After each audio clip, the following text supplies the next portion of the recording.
Hi guys, today we're reading the BFG.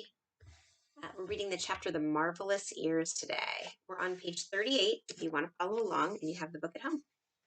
Back in the cave, the big friendly giant sat Sophie down once again on the enormous table. Is you quite snugly there in your nightie? He asked. You isn't fridgy cold. I'm fine, Sophie said. I cannot help thinking, said the BFG, about your poor mother and father. By now they must be jipping and scumping all over the house, shouting, Hello, hello, where is Sophie gone? I don't have a mother and father, Sophie said. They both died when I was a baby. Oh, you poor little scrumplet, cried the BFG. Is you not missing them very badly? Not really, Sophie said, because I never knew them. You is making me sad, the BFG said, rubbing his eyes. Don't be sad, Sophie said. No one is going to be worrying too much about me. That place you took me from was the village orphanage. We are all orphans in there. You is an orphan? Yes. How many is in there? 10 of us, Sophie said, all little girls. Was you happy there? The BFG asked. I hated it, Sophie said. The woman who ran it was called Mrs. Clonkers, and if she caught you breaking any of the rules, like getting out of bed at night or not folding up your clothes, you got punished. How was you getting punished? She locked us in the dark cellar for a day and the night without anything to eat or drink. That rotten old rot strapper, cried the BFG. It was horrid, Sophie said.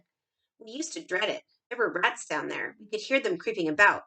The filthy old fizzwiggler, shouted the BFG. That is the horridest thing I is hearing for years. He was making me sadder than ever.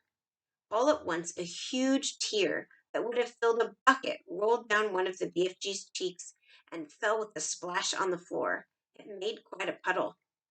Sophie watched with astonishment. What a strange and moody creature this is, she thought. One moment he is telling me my head is full of squashed flies, and the next moment his heart is melting for me because Mrs. Clonkers locks us in the cellar. The thing that worries me, Sophie said, is having to stay in this dreadful place for the rest of my life. The orphanage was pretty awful, but I wouldn't have been there forever, would I? All is my fault, the BFG said. I is the one who kid-snitched you. Yet another enormous tear welled from his eye and splashed onto the floor. Now I come to think of it, I won't actually be here all that long, Sophie said. I is afraid you will, the BFG said. No, I won't, Sophie said.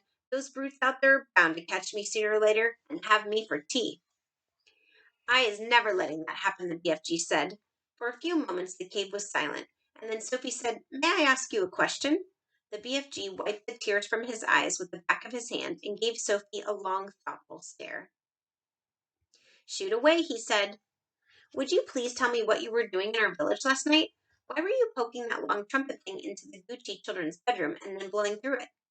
Aha! Cried the BFG, sitting up suddenly in his chair.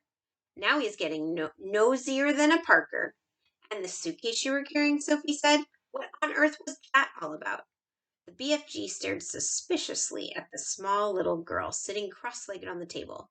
You is asking me to tell you whopsy big secrets, he said. Secrets that nobody is ever hearing before. I won't tell a soul, Sophie said. I swear it. How could I anyway? I'm stuck here for the rest of my life. You could be telling the other giants. No, I couldn't, Sophie said. You told me they would eat me up the moment they saw me. And so they would, said the BFG. You is a human being, and human beings is like strawbunkles and cream to those giants. What do you think he's trying to say? We don't call them strawbunkles. What do we call those red, juicy fruits that are little? If they are going to eat me the moment they see me, then I wouldn't have time to tell them anything, would I? Sophie said. You wouldn't, said the BFG. Then why did you say I might? Because I is brimful of buzz bunkers, the BFG said. If you listen to everything I am saying, you will be getting an earache. Please tell me what you were doing in our village, Sophie said. I promise you can trust me. Do you think he can trust her? We'll find out tomorrow.